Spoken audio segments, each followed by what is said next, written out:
Hoje é o primeiro episódio do nosso podcast, onde vamos falar sobre equilibrando pratinhos, afetos e aflições. Minha convidada de hoje é a doutora Marcela Zuqueran. Olá, eu sou Marcela, sou médica, eh, trabalho com saúde mental, cuido da saúde mental das pessoas, das mulheres, além de ser mãe, filha, amiga, esposa e profissional de saúde, enfim, esse multitarefas que a mulher moderna hoje é. Recentemente, num diário de mãe para mãe que eu fiz, eu falo justamente isso. Quem inventou isso de equilibrar pratinhos, né? Essa cobrança que existe da mulher ter que cuidar do filho, da casa, do marido, dela, carreira e ainda ter que ser boa em todas as áreas, uma pressão estética, a satisfação pelo julgamento do outro e ainda ter que exercer alta performance. Às vezes eu me sinto como uma grande malabarista o dia inteiro, né? Tentando dar conta dos filhos, do trabalho, da casa, fazer atividade física, cuidar de mim e ainda ter tempo para descansar, é, praticar meu autocuidado diário, enfim. Então, não é fácil, né? E o que eu queria te falar, eu queria te perguntar, uma pergunta assim, a nossa primeira pergunta aqui é de que pratinhos estamos falando e quais são os pratinhos que mais pesam hoje quando você está atendendo suas pacientes, os relatos que elas falam? É, eu acho que é isso que eu falei agora, né? É tentar conciliar todas as atividades da mulher moderna, né? A gente vive um momento onde as mulheres elas estão inseridas no mercado de trabalho, elas estão buscando crescer como profissionais, elas querem se destacar na profissão que escolheram, se especializar, enfim. E o que antes não existia, além de dar conta da casa, da família, né, do marido, do companheiro, da companheira, enfim, é do cuidado pessoal, né? E o que pesa é que, na verdade, não sobra tempo. Não sobra tempo para pensar em si mesma, não sobra tempo para gerenciar o estresse diário. Essa é até uma pergunta que eu ia te fazer agora, esse bate-papo, né? Além disso tudo, de ter que equilibrar tudo isso, ainda sofrer essas pressões externas, né? Onde às vezes não falta tempo para alguma coisa, como gerenciar isso, como gerenciar todo esse processo, o quanto que isso gera estresse, ansiedade, pode estar levando alguém ao burnout e as comparações.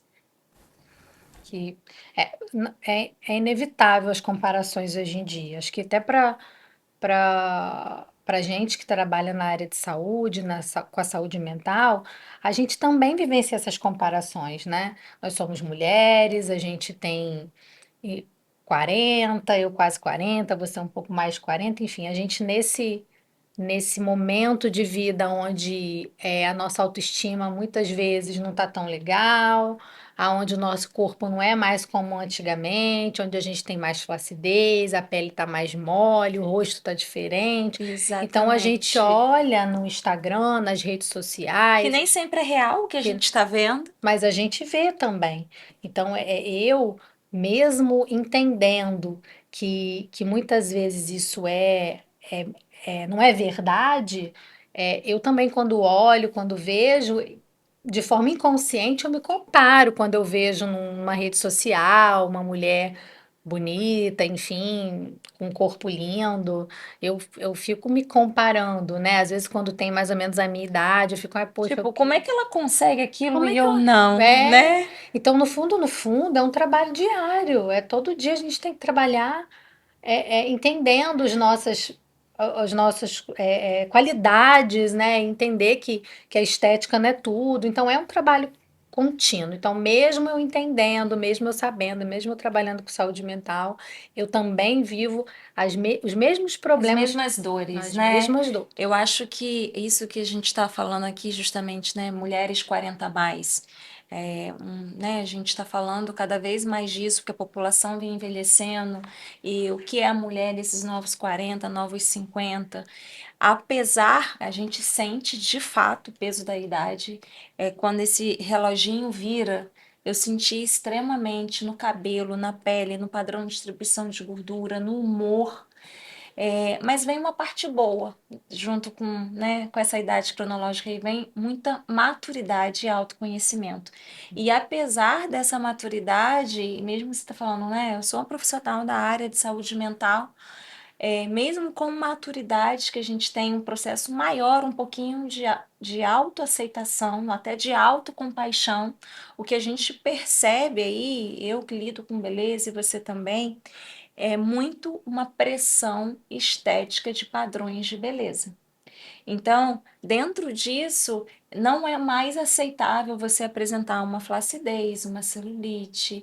Então, a gente entra nessa rodinha aí de hamster, de uma busca inalcançável por um corpo perfeito, por uma vida perfeita, onde, na verdade, o perfeito é ser imperfeito, né? É interessante você falar sobre isso, sobre autorregular, que uma das coisas que mais me autorregulam, que é bem positivo para mim, e aí eu quero saber um pouquinho da sua experiência de consultório, é sobre a atividade física. Como que você encontra, como que você enxerga a atividade física nessa autorregulação de estresse, ansiedade, burnout? Atividade física, ela está no topo, né, das indicações para gerenciamento do estresse. Então, é importante fazer atividade física, assim como é importante regular o sono, assim como é importante cuidar bem da alimentação, ingerir menos álcool, enfim, cuidar da saúde como um todo. É inegável que isso é importante para gerenciar o estresse. Mas atividade física, e eu posso falar assim por experiência própria, é o que mais regula o humor, é o que mais regula o nosso dia a dia, é o que mais traz bem-estar. Então, e além de tudo, melhora a autoestima, porque é uma forma que a gente tem de se cuidar, e aí isso está relacionado à autoestima. Vai muito além do estar com o corpo bonito, mas do autocuidado que a atividade física traz. Recentemente, eu li um estudo, Marcela, que ele fala exatamente sobre isso, como que a prática de atividade física tira muita gente de medicações de Sim. antidepressivos, né? De questões de síndrome de pânico, transtorno de ansiedade, do quanto que é positivo. E eu, por experiência própria, o quanto que a atividade física para mim foi importante no meu luto.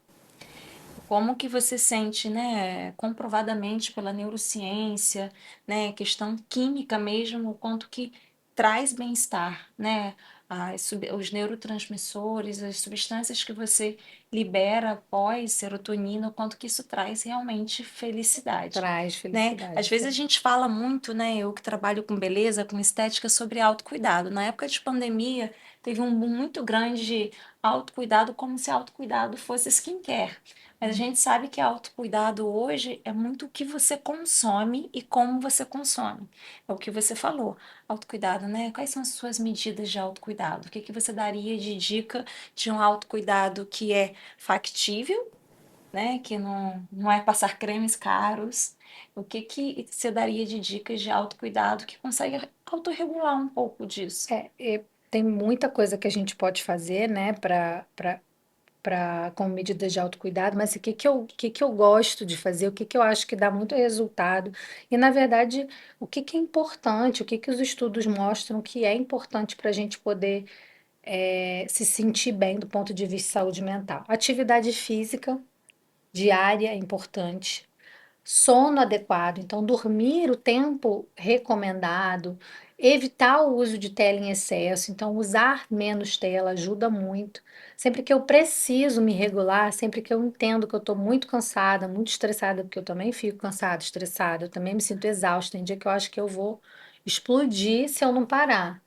E aí eu coloco ali certos limites, assim, eu tenho que dormir cedo, para dormir pelo menos 8 horas por dia, eu paro de usar o celular cedo, eu tiro aplicativos do celular, do meu celular, principalmente redes sociais, então isso me ajuda muito, eu já fiquei meses sem mexer no Instagram, justamente apesar de Um eu não mexer detox. muito, mas é um detox, porque às vezes você tá ali no seu tempo livre, quando você pega aquele feed ali para ficar rolando, aquilo ali Pura dopamina, né? é pura dopamina, barata, né? Dopamina barata. E aí, o que que eu procuro fazer? Eu faço meu chá à noite, eu deito, faço a minha leitura, leio a Bíblia, rezo meu texto, que são coisas que me regulam, né?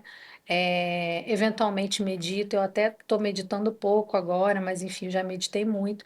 E hoje eu estou buscando voltar a meditar. Até para isso a gente tem que ter. Sim. Sabe que eu gosto, né? Eu tô nesse mundo da meditação já faz algum tempo. Antes de eu fazer plástica, equilibrar pratinhos. Então, era recém-casada, trabalhava ainda como cirurgiã geral. Resolvi a minha hora de fazer plástica agora. Se eu não fizer, eu vou ter filho, não vou fazer mais. Então, eu levava a minha vida de trabalho ao longo do dia, cuidava da casa, do marido, de tudo, e eu ainda tinha que arrumar tempo para estudar para mais uma prova para passar para residência. E nesse período eu comecei a me identificar em mim, talvez eu tenha me autodiagnosticado, transtorno de ansiedade e síndrome de pânico. E naquele momento ali eu falei assim, eu deitava para dormir, depois de horas estudando, né, você Uhum. acelerando ali o cérebro, e eu não conseguia desligar, parecia que eu queria dormir e o meu cérebro não desligava. E eu falei assim, o que que eu preciso fazer? Ali eu comecei a meditar. E aí comecei com meditação guiada, depois foi para umas outras, é, lendo sobre aquilo, que eu me interessei por esse aspecto, comecei a praticar respiração, prana, como se autorregulando, como que aquilo foi me acalmando e me cuidando. E ali eu descobri o poder, né, da meditação e depois da yoga. E um dos meus mentores, depois falando sobre isso, né, que eu praticava terapia, ele comentou exatamente isso. A meditação, ela nem sempre você consegue fazer quando você está no estado de não estar regulada. Você não tem quietação mental. Se você está com sono, você não consegue meditar. Se você está com fome, você não consegue meditar. E ele dá um exemplo que é muito interessante. Como é que você vai meditar com uma faca enfiada na perna? A primeira coisa que você faz é tirar aquela faca para depois você tentar acalmar sua Se mente acalmar. para meditar. Então, essa metáfora que ele usa é justamente isso. E aí entra o autoconhecimento. Aonde está mais turbulento na minha vida? Qual é a minha preocupação que está impedindo que eu consiga me desacelerar? Esse questionamento que a gente se faz, o que está atrapalhando, o que está acontecendo, isso é importante também, né? Às vezes a gente não está bem e a gente não consegue identificar o que está atrapalhando. É importante fazer essa reflexão, parar um pouco, pensar, entender o que está trazendo tanta angústia, para a gente pensar em resolver. Até mesmo só da gente reconhecer o problema é uma forma de trazer uma certa solução. Mesmo que ele não tenha uma solução factível, você, quando reconhece, acalma a mente. Você consegue colocar ali, dar nome aos bois, sabe? É por isso que eu tô assim, assim. Isso é uma forma da gente entender e se regular. Eu Eu acho que acredito que hoje em dia a sociedade está muito acelerada. Não lembro qual estudo que foi ou onde eu li isso, mas que diz que uma criança de 2, 3 anos hoje consome mais informação que um adulto de 40 anos no século passado. Então, é muita informação, é muita coisa chegando ao mesmo tempo, te distraindo e te enchendo, né? É como se você não tivesse tempo para se reparar, para parar, para pensar, porque ainda é um consumo muito passivo. Você só está consumindo, você não está refletindo sobre o que você está consumindo. Então, até o que somos, né? Você é o que você come, é o que você consome de notícias, de TV. Então, tudo isso, a autorregulação também depende um pouco disso, né, Marcelo? depende sim. E se a gente está vendo coisas na internet, no celular, que não acrescenta, ele vai trazendo para a gente, gerando ansiedade, gerando angústia, gerando estresse. Falando um pouquinho sobre, né, autoestima e nas escolhas de saúde, Uhum. qual comentário, pode ser uma citação de algum paciente seu, alguma coisa que mais mexeu com você, assim, nos últimos tempos, sobre essa experiência aí de... de, de saúde física e mental, talvez. Isso, O que que eu percebo, né? Que quando eu tenho pacientes, principalmente mulheres, que conseguem encontrar, principalmente quando tem em torno de 40 ou 40 mais, elas conseguem encontrar o equilíbrio entre gerenciar a vida, a logística emocional da casa e a logística da vida, e conseguem encontrar um tempo para elas se olharem com atividade física, principalmente terapia, elas têm uma melhora muito grande. E é uma melhora que acho que a mulher tem essa sensibilidade de se perceber muito mais, né? Então elas trazem essa resposta assim, nossa, doutora, eu comecei atividade física, eu tô feliz, eu emagreci, ou eu tô me sentindo bem, a minha libido melhorou, eu tô fazendo terapia, tô conseguindo resolver as questões da minha infância, os meus traumas. Então, isso é o que eu mais escuto e que me deixa muito feliz, porque eu trabalho muito isso no dia a dia. É a psicoeducação, né? Eu costumo dizer lá no consultório que a gente tem que fazer remédio, sim, é importante em algumas situações, sim, claro.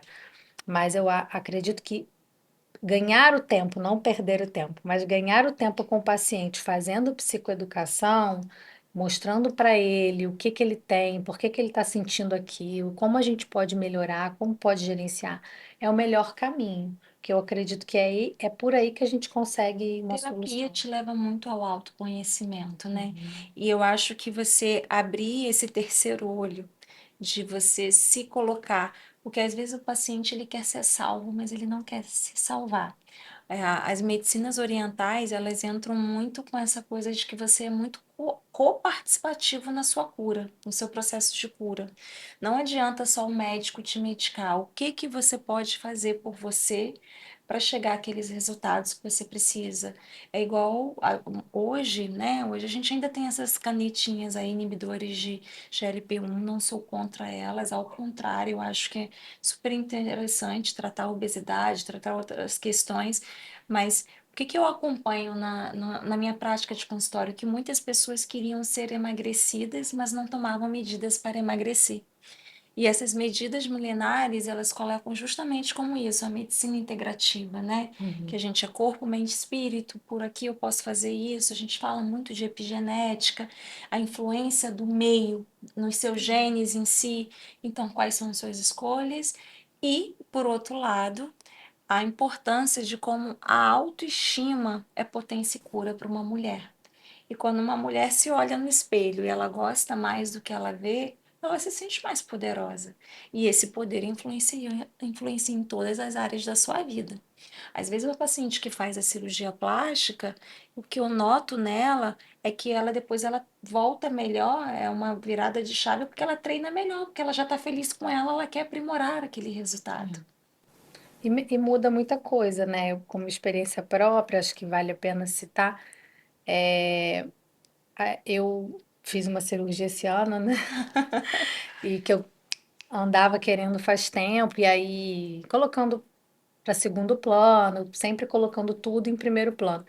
E depois que isso aconteceu, eu senti assim que eu mudei, que eu fiquei mais corajosa, apesar de eu sempre fui muito corajosa, mas eu comecei a destravar algumas portas que eu não estava conseguindo destrancar. Talvez pelo excesso de trabalho, pelo excesso de preocupação com a família, por excesso de culpa, né, pelas crenças limitantes que eu venho trazendo de toda uma criação, porque a gente traz as nossas crenças, mas isso destravou muito. E é isso, cuidar de si, se sentir bem, se sentir feliz, se olhar no espelho, se amar, né? Traz um caminho novo aí para a gente seguir e realizar os nossos sonhos.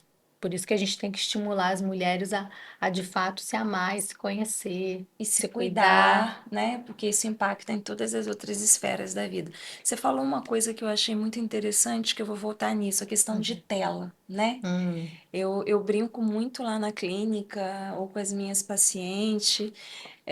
Uma amiga minha implicou muito comigo quando eu operei ela. Falou assim: ela só vai te responder no WhatsApp depois que você operar com uhum. ela. Porque eu, de fato, eu não consigo administrar a vida e administrar meu WhatsApp. Então, o meu tempo de redução de tela, de grupos, de rede social é cada vez maior. E eu vejo como que isso foi positivo. A gente hoje usa, né, as redes sociais, o digital para a gente mostrar nosso trabalho, para a gente conhecer também o trabalho de outras pessoas, mas o quanto é importante você filtrar e limitar até que ponto que é essa telinha aqui regula a sua vida. É. Influencia, né? E também influencia os nossos filhos, porque quanto mais a gente usa e eles veem a gente usando, a gente influencia eles também a usar. Eles querem também fazer a mesma coisa. Então, eu acho que é uma cadeia, né? Você estar, viver o momento presente é muito importante. Dentro da tela, a gente não consegue viver o momento presente. Então, focar no que você está vivendo naquele momento, aonde eu tô, com quem eu tô, sentir as energias, olhar no olho, sentir as pessoas, né? Hoje eu tive a oportunidade, né, de falar sobre isso com um paciente, né?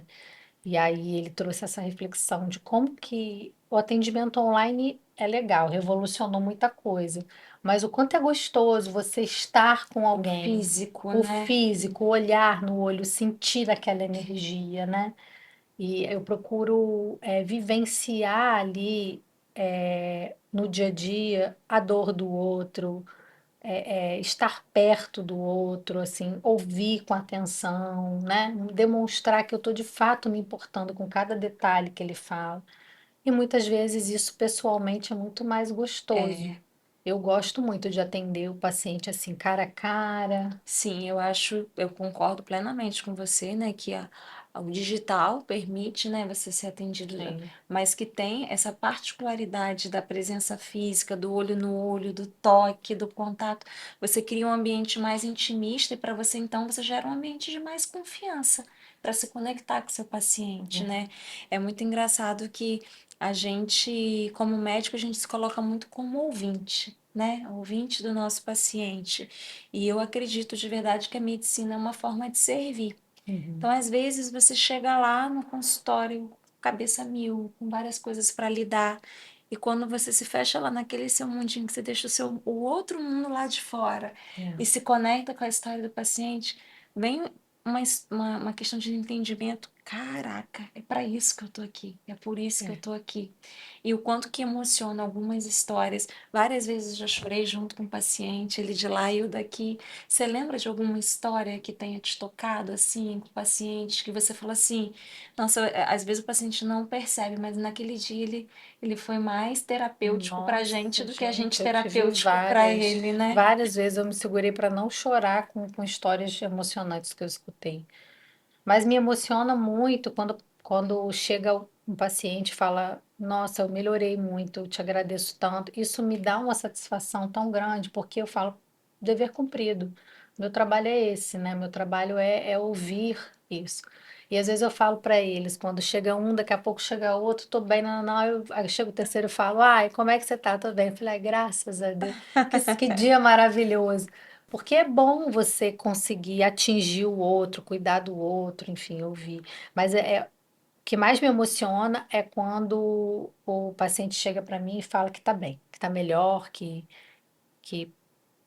está curado, que está 100%. Isso me acalma, me alivia e me dá a sensação de dever cumprido. Conta pra mim uma rotina matinal sua, Uhum. é, que você mantém e que impacta ao longo do seu dia todo, aquela rotina matinal que te traz, que tipo assim, agora eu tô pronta para enfrentar o mundo. A minha rotina matinal, eu acordo bem cedo, preparo a lancheira das minhas filhas, preparo o café da manhã. O ato de servir, de cuidar delas, me traz muita satisfação. Então, quando eu consigo fazer tudo certinho, isso me traz muita satisfação.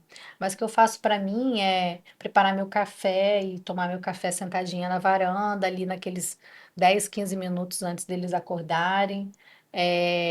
Fazer a minha atividade física diária, então eu gosto de fazer exercício de manhã. Então, se eu conseguir malhar 1 hora todo dia, que é geralmente o que eu faço, nossa, eu fico muito satisfeita.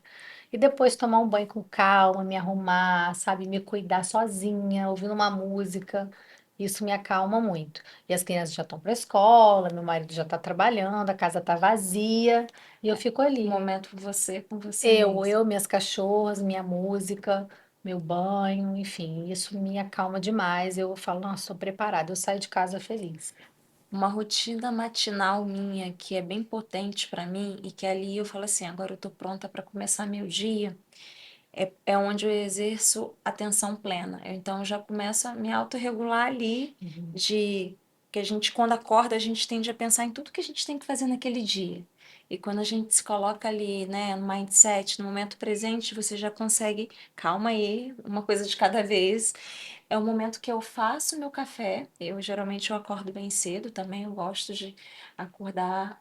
Eu lembro que né, quando estava com a Alexa, eu falava assim, eu gosto de acordar enquanto a casa ainda dorme. Aquela sensação de você acordar e ouvir aquele silêncio. E Uhum. nesse momento que você levanta e começa a fazer o seu café, a mente ainda não está barulhenta. Então você consegue, por isso que eu acho que é muito prazeroso.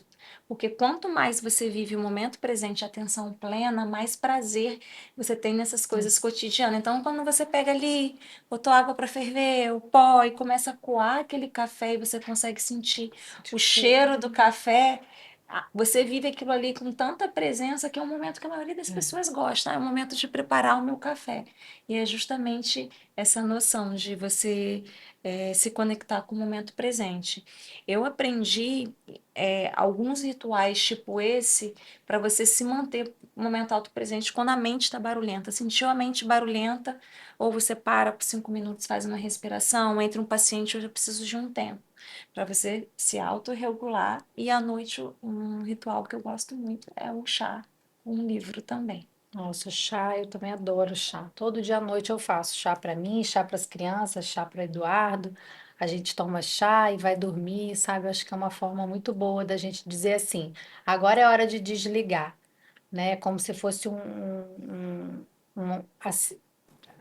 sinalizando para a mente. Agora está na hora de desligar. A gente falou um pouquinho sobre pressões externas, né? Uhum. Agora eu queria falar um pouquinho sobre pressões internas. Hum.